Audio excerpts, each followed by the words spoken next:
You're listening to the Live Free podcast. I'm your host, Christine, certified life coach, pain to power mentor, and creator of Embody You Mindset Mastery School. I'm here today to discuss living life after disease, disaster, or adversity, to discuss living life fully once again, a life of hope, peace, and resiliency, a life fully embodied. I utilize the lessons that I learned going through not one, but two primary cancers. I'm here today to guide you to the life of your dreams, turn your pain into power, and lead you back to yourself.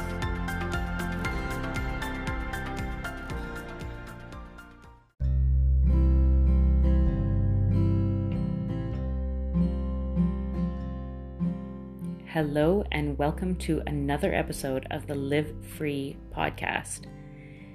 Today I've got a copy of a live that was done on Instagram between myself and a health coach. And I wanted to share it on the platform here because you guys, this one was gold. We had an excellent conversation and there's so many little nuggets in here that I felt needed to be broadcasted further than just Instagram because, well, not everyone is on Instagram. So without further ado, I am going to post the audio here for the live that was done on Instagram so that you can hear it for all of my breast cancer survivors out there, for all of my cancer survivors of any kind, as well as really just anyone who has survived from disease and come out the other side. This is a big episode. I hope you enjoy it.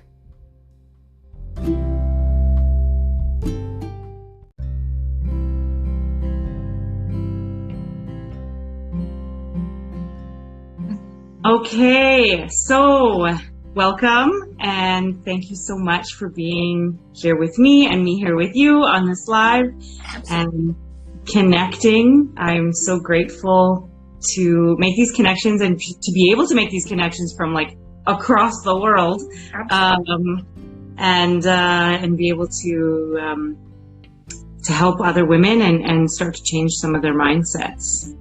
So, why don't we get a little bit started with you, Tricia? So what do you do? Where's your passion? Where did this all come from? It started from my journey with breast cancer and I guess the huge gap in between conventional medicine, conventional doctors, and once you're done treatment and you're left alone, like you have nothing, you don't know what to do, you're feel guilty eating something out of the cupboard because nobody gave you a nutrition plan, nobody gave you a prevention plan, and I felt very lost and alone. And like during the whole treatment and everything and during my journey, I was totally had like a good mindset, but then after all I did was cry. So yeah, once I got my stuff together, then I knew I needed to help other people do the same thing because there is nobody out there, like no doctors helping people do this. And I remember asking my doctor and saying, is there anything I should or shouldn't eat? And he's like, maybe soy, don't eat soy. Yeah. Yeah. Okay. Thank you. Yeah. I can definitely identify with that. I can definitely identify with that because it was very similar for me as well. Like as soon as I was finished, I thought that like two things I thought one, I would be done with the side effects and that I would be able to move on with life. And the second is I thought that I would have some type of support to say like, you're done now and you don't have to worry because of this, that, and the other thing. And what I ended up getting was absolutely, they said, okay, you're sort of done. Here's 10 years of pills. And, you still got to keep coming in for Herceptin and all of these sorts of things. And the side effects are going to get worse, by the way. You didn't see that coming.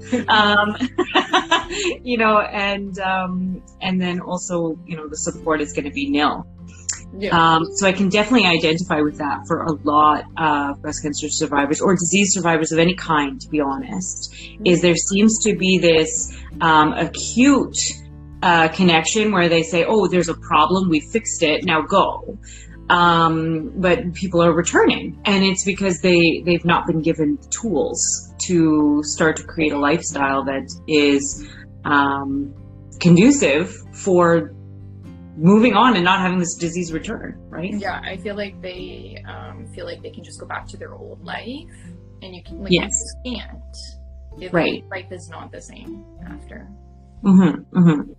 It's definitely different, and you know, and in a lot of ways more beautiful. 100%. As long as you can get that there. That's yes.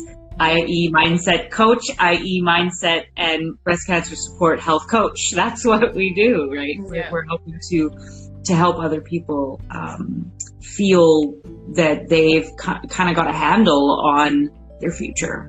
Yeah, absolutely. Yeah.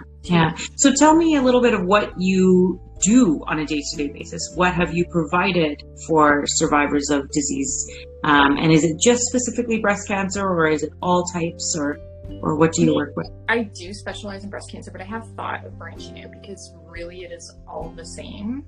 There is a few minor things, you know, like because I have breast cancer I know about, but yeah, it's pretty much the same. But yeah, I provide them with nutrition, so meal plans, exercise, mindset, daily rituals, just a lot of stuff that I guess they might not know of nutrition, like stuff that is important in your daily routine, and how to detox, not like go out and get a detox kit, but detox with food and exercise and stuff like that. Excellent. It sounds to me like you were very passionate about this prior to cancer as well. Would I be correct there, or is this a mindset shift you did after? Yeah, so when I got cancer, I was so mad because I ate healthy, I exercised all the time, I was the go-to person that everyone came to and said, Tricia, what do I need to eat for this, or how do I do this, and exercise thing. But there's so much more to it. Like, I didn't realize how much stress I was under daily. To teenage kids, and a single mom, I'm just go, and even when people wanted to help, I wasn't like allowing them to, because they were my kids, and I wanted to be there, or whatever the case may be. I even kind of fell into that trap. Like, I had a lot of support during my treatment, but I fell in the trap of like, no, I still need to be there. Whereas, yeah, I really needed to change that part of my life, because I felt like it was a huge thing. Yeah. Okay, stress. So let's peek into that a little bit deeper. So I can identify, we have so many parallels. It's actually quite beautiful. I yoga instructor, meditation instructor, worked in a health food store. I regularly taught breathing techniques and all of these sorts of things.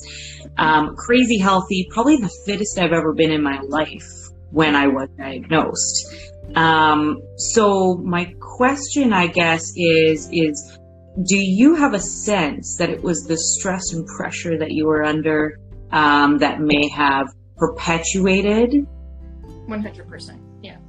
Because I feel like there's one magic thing that can cure, you know, like, or prevent cancer. It's a combination of everything: your nutrition, your exercise, your mindset, and stress. Like, a lot of the people that I talk to, I find they have been, like, before cancer, they were under something stressful happened, some big event or a bunch of events that led up to it.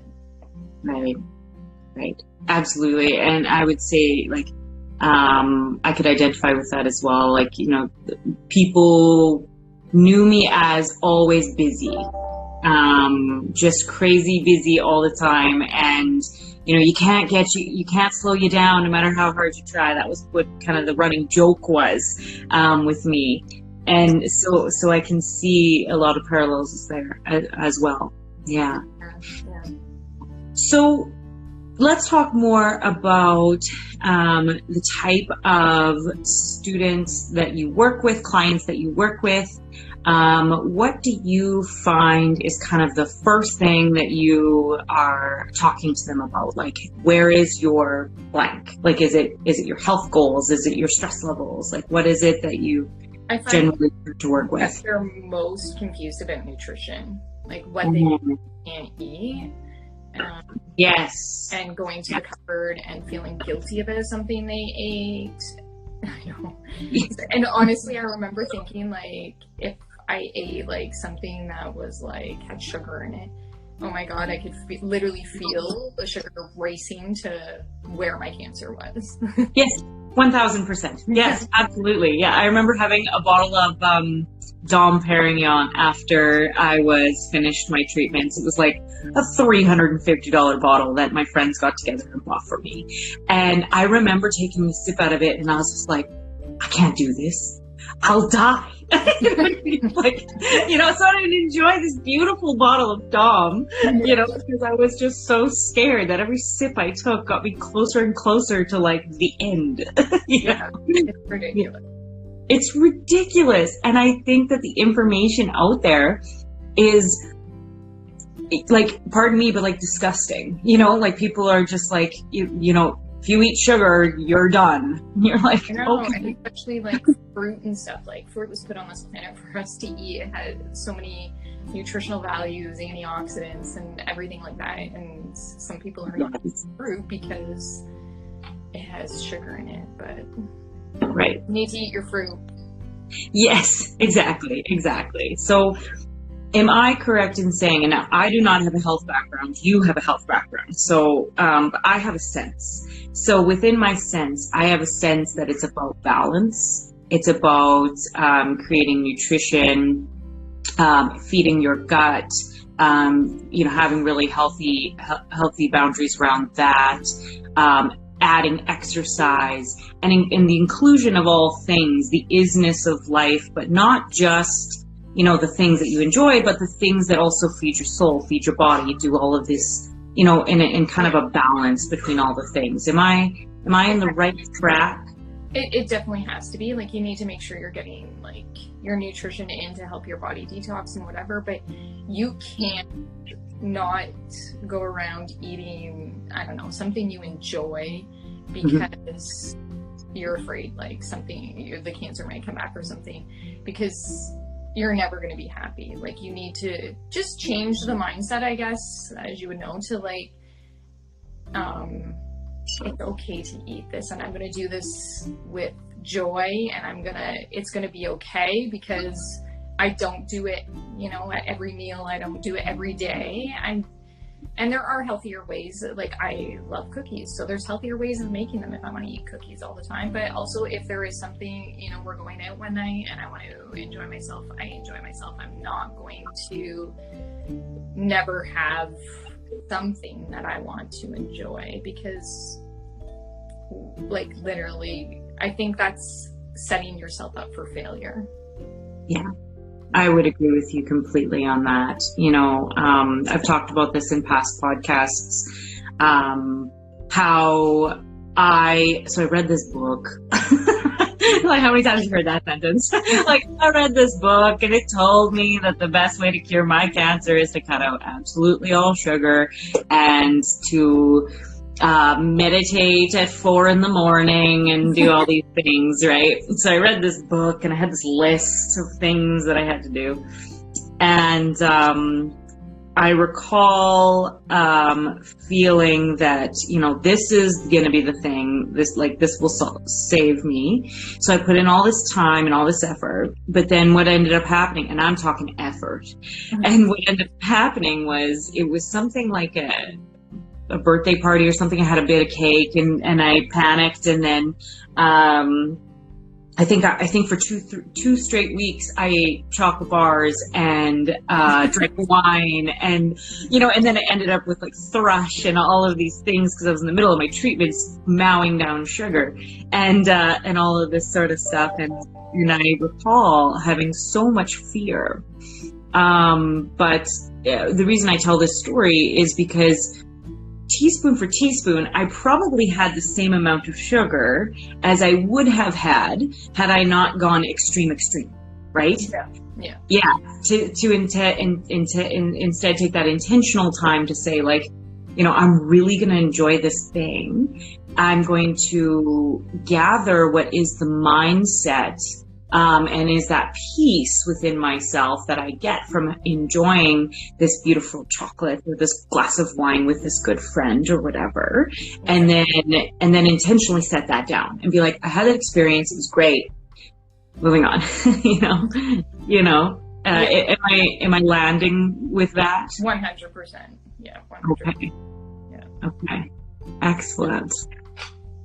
Yeah. So, what about you? How did you're a mindset coach, so how did you become passionate about mindset? Very similar to you, to be honest, Tricia. I could see that we as human beings are very good at having the mindset around, I'll just use sheer willpower in order to be happy in life. And I'll pull up my bootstraps, and whenever I make a mistake, I'll shame myself, and then I'll move on. Yeah. And what it was for me, Tricia, was I was in the middle of my chemo in the deepest, darkest parts. And it. And I said to a friend of mine, I just don't know what to do. And she said, I have a friend, you should talk to her. She's going to be amazing. Good morning.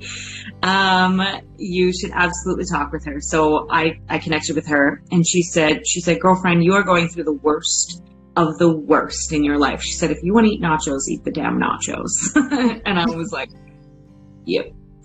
So I sat down and I ate the damn nachos. And I remember like just feeling like, thank God, Yeah. And what it was for me was a compassion switch. So I was able to go from this person who believed that there was no way to enjoy life unless you're perfect at everything, and you're spiritually bypassing this whole cancer journey and saying, oh, it's going to teach me something, and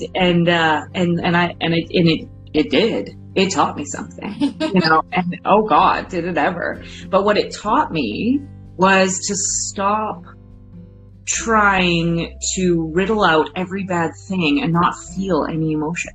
Correct. Yes. Yeah. 100%. Yes. That's a huge thing for me. Like, I held everything in, and I don't know if it was to be strong or whatever, but have realized that it's okay to cry and get it out, because, like, honestly, where do we hold everything when we're stressed? When we're feeling something, we hold it here.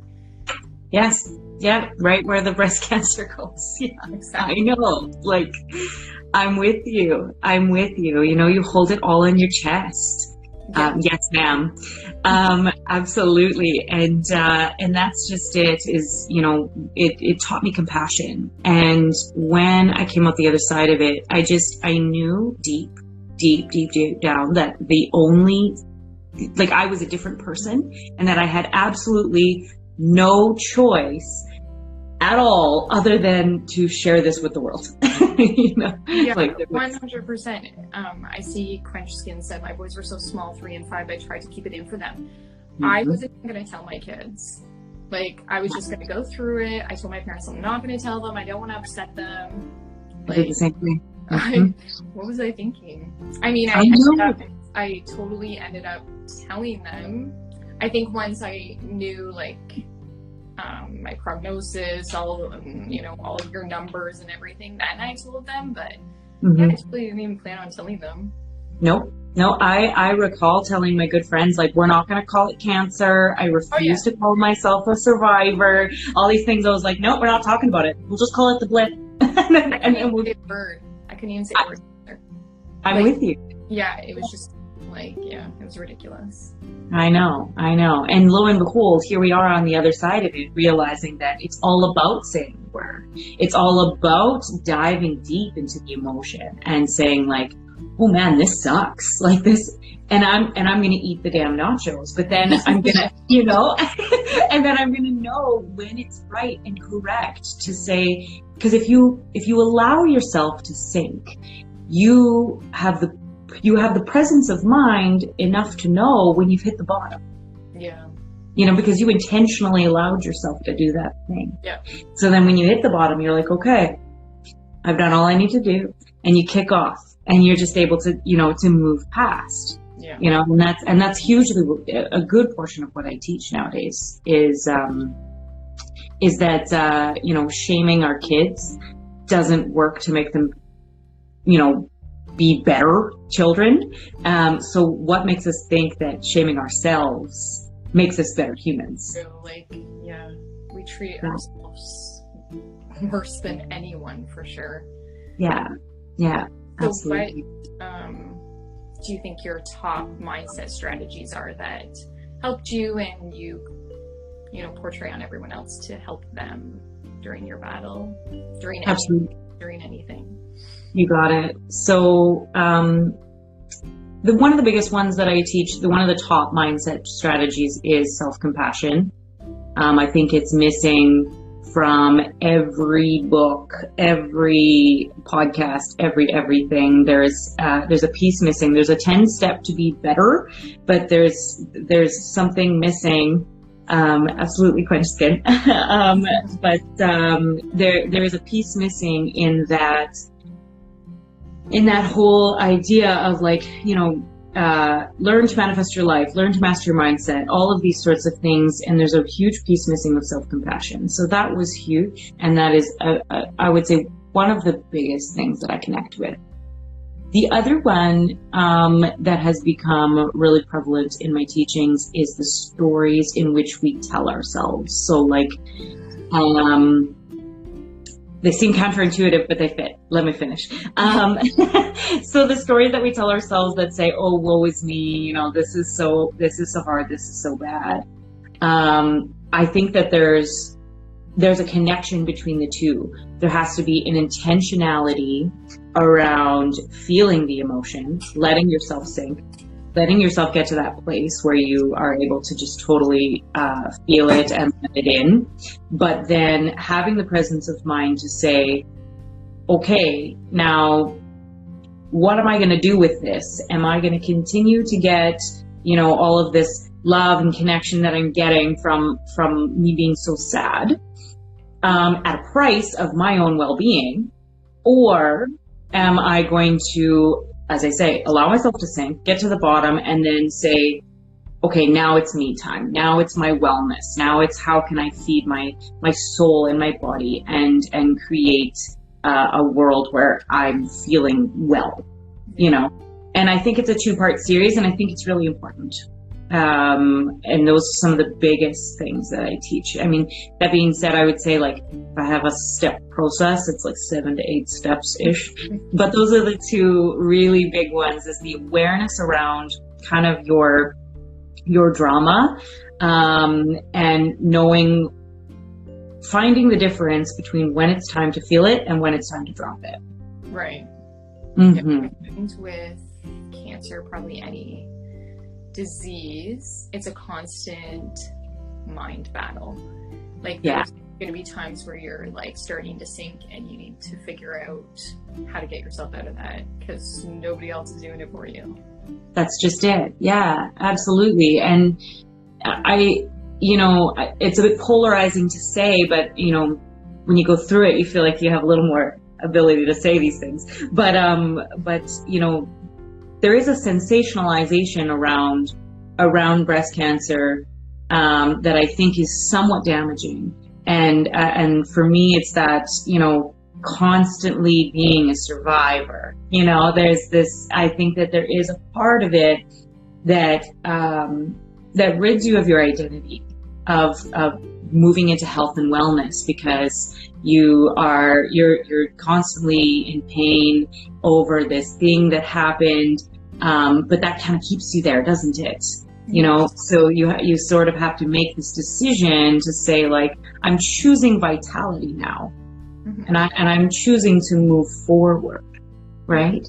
Yeah, yeah. I read this thing where it said that they did a study. I think it was on people that were dying randomly, like in car accidents and stuff, and they were testing them for like cancers, and there was a huge percentage of women that were walking around with breast cancer that probably would have never been noticed, that would have possibly never turned into anything either. So it just kind of makes you think, like mine was very small. It was like the size of a pea. Oh, so good. I'm glad. I think you think both ways. You think, oh God, it could have been the worst thing ever. Or, you know what, maybe it would have never turned into anything. I found it on my own. Did you find yours on your own? Yes, I did. I find almost everybody I talk to finds it on their own. Yeah. Yeah. So what are some of the ways that survivors can start to reclaim their life and start to move in more of a path of vitality and less of a path of like, I'm still the patient? The only way I think is to gain the knowledge, because you're going to constantly guess until you have some sort of knowledge, something to make you feel empowered, something to make you feel like you're making the right decision, something so you're not feeling guilty. And like your mindset, like the daily rituals that I have in the program, so that you can set yourself up for success and not feel guilty about the things that you're doing. So there's definitely not one thing. I definitely believe like it's a matter of like a bunch of things. Like you can't, you know, exercise and then go out and eat McDonald's and think, well, I exercised today, so that's going to help prevent cancer, right? Like it just doesn't work that way. And not to say that you can't enjoy your life with having fast food, but I think it's definitely a mixture of everything. Yes. Yeah, I would agree. Yeah. And some of the biggest stuff that has set myself free in terms of cancer have been what you're explaining. So the knowledge. So I did a deep dive with a good friend who I think is on here, with a good friend that we started doing major research into, you know, insulin levels and gut health and adaptogens and all of these different things. And we and I started implementing things that felt right in my body for me. You know, yes, there she is. Hello.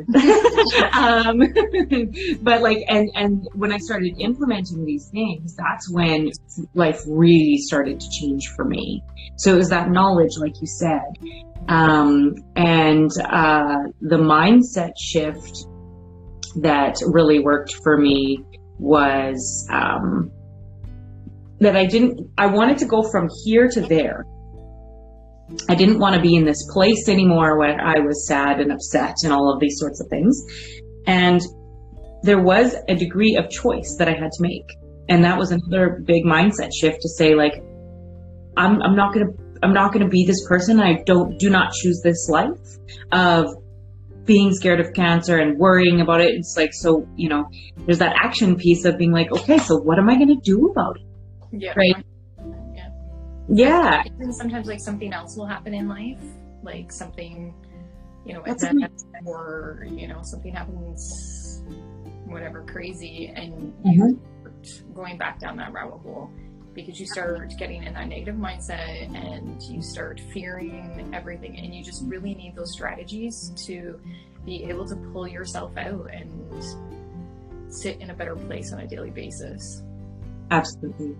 I think that's beautiful. It sounds to me like we're out there, we're doing it, we're helping, and trying our best to help people to come to a place of more freedom and enjoyment. So what do you provide? Is it a course that you provide? Is it one-on-one coaching that you provide? How can people find you? It's one-on-one coaching. So yeah, One-on-one. You can book a free call through my Instagram, Mm-hmm. and we can just discuss, what your goals are, or maybe you're not even a fit, maybe you are a fit. Yeah. Right. Start to get some balance back into your life, and start to take control of your health and well-being. Yeah, Excellent. definitely. It's all about the knowledge, and Mm-hmm. I mean, I don't know how many times I Googled how to prevent breast cancer Yeah. and just made myself go crazy. And actually, I wasn't even implementing any of it hardly any of it, because I was reading so much conflicting information. I didn't know what was right. I spent much time researching that I was like, I didn't know what to do. Oh, I'm with you. I had a naturopath, I had a doctor, I had a cancer nutritionist. So that did exist in my town. And I did all these things, and I called all of the people. What should I have? What shouldn't I have? And when I actually went through the list of things that I can and cannot eat, I feel like I was left with kale. Like, I think that's all I had left. You know what I mean? Like, eat kale, Yeah, that's totally. it. Yeah, and if you have a sip of that champagne, you probably you're donezo, So like, whew. Yeah, it was not a good list. Yeah. But okay, excellent. So people work with you through a one-on-one. You create that community and that support to help empower them to take back their life. Am I correct on that? Yeah, absolutely. I find you have to be in a good support group too. I know I'm in tons of breast cancer support groups on Facebook, and I find they just make me feel like I'm heading down fear rather than in a good place. Yeah. So I think those are the kind of things you have to look at too. Like, do I need to remove myself from those groups? Because sometimes I'm just scrolling past them because I don't want to see it. I am with you as well. I've begun to remove myself in those sorts of things as well, because, and same with like following. At one point I was following all these breast cancer survivors and those sorts of things, and I'm finding that I'm switching that for myself, and it's because I don't want to be in that place anymore. I want to move on, and I want to take back my life. And these constant reminders, they neither fill my heart or benefit me. So I've begun to start to shift. So I understand that very well. Okay. Sorry. I think it's about setting up boundaries. Yes. I noticed that you coach on boundaries as well. So can you tell us a little bit more about the boundaries and how important it is? Sure. Yeah. So boundaries are very different from what I originally expected them to be. I believed boundaries were kind of this aggressive, like, no, I don't do that. It's if somebody said, hey, can I borrow this? Setting a boundaries was like, no, you cannot borrow this. Whereas now, which, is a little bit, polarizing. And what I've learned is boundaries are truly just putting your own self and your own well-being first. And however that comes out is authentic to you. So if there's a gentleness to the way that you say, you know what, actually, that doesn't feel good for me to let that go right now. If that makes sense to you, if that's the way that you speak it, that's great. It has nothing to do with aggression. It has very much to do with just keeping your own emotions sanctuary. And yeah, and whatever that sanctuary is for you, that's how it comes out, and it can be authentic to you. So my boundary has become, I put my well-being and my heart first, and for that reason, I've begun to release some of these connections that I've made with breast cancer support groups and those sorts of things, because I've created a boundary around and sanctuary around my well-being. So again, yeah, so that's a big one that I really teach. And one of my students is here with the heart, so she knows it. Yeah. The sanctuary, the emotional sanctuary, we call it. So yeah, that's a big one. Yeah, absolutely. So speaking of which, I do run a course as well. For me, it is not just breast cancer survivors, because we all have a story. So for me, I decided to work with women in general, because we all are we are so giving, as you say, with your kids, and you were just so there, and betterment of the group, and never taking care of yourself, right? Yeah, so, and that's me too. That explains me to a T, or did explain me to a T. Very past tense now. And so now I'm cultivating a group of women who put themselves first and who embody their authenticity and create those boundaries unapologetically. And so that's become my life's work as well. So that's amazing. Thank you. Yeah, I love it. It's been excellent work, and is my dharma. It's why I'm still here, is my belief. Yeah, for sure. Yeah, and I believe for you as well. Yeah. So anyway, it has been an absolute pleasure to talk with you. I'm so grateful to have been able to connect, and for Instagram as a platform to be able to just say, like, hey, like, I think you're in Toronto? Close, yeah. Okay, well, there you go. See, like, I'm just like, yeah, I don't know. I think it's Toronto. Like, and we're connecting. How amazing. So yeah, it's been an absolute pleasure. I look forward to connecting with you as we go along. And I'll make sure to tag all of your information so that people can find you. And we'll go from there. Same with you. Okay. My pleasure. Have a beautiful day. You too. Bye now.